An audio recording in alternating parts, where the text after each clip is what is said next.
Just 3 days after President Kennedy was assassinated in Dallas, a stunned nation mourned together and watched a funeral service unlike any they had ever seen. Fifth grader Eddie Hunter was among those watching from his home in Plymouth, Ohio. So I remember watching the coverage of the funeral on my mom and dad's old black and white TV. I was sad because I always liked John F. Kennedy. Much of the symbolism was lost on such a young boy until the camera captured a lone bugler at Arlington National Cemetery playing taps.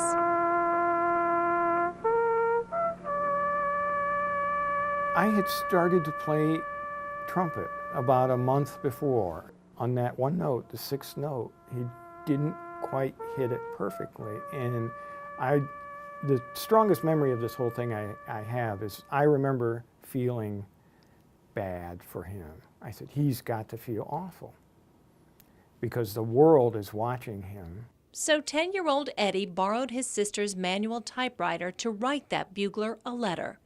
Anyone is bound to make a tiny mistake in front of millions upon millions of people. At first I did not notice it until they reran the picture. You should hear some of the things I play.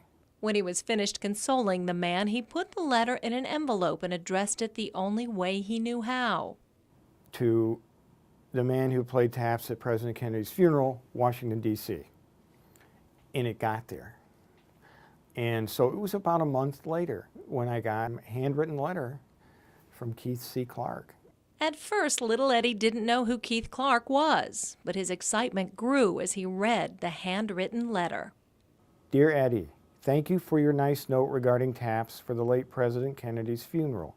We were all sorry such a thing had to happen, and we hope that all people will make every effort to live in a more Christian way.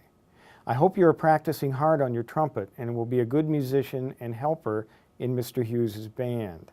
Is the trumpet your specialty, and how long have you been playing? Will enclose an information sheet so that you may know me better. Your friend, Keith C. Clark. Eddie wrote one more letter to Sergeant Clark, but 50 years later, Ed Hunter had almost forgotten about the correspondence until he got a modern-day letter, an email from an historian that brought it all back.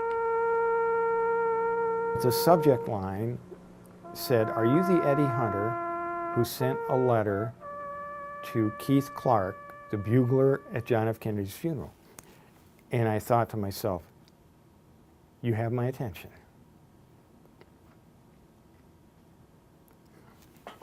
Nobody knew about this. I mean, both my parents are gone.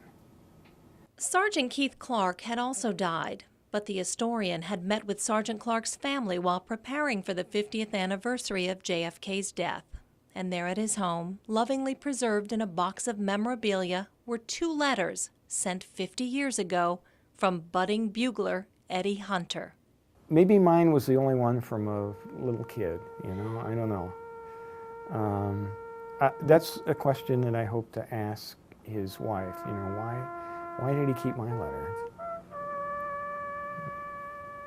I don't know.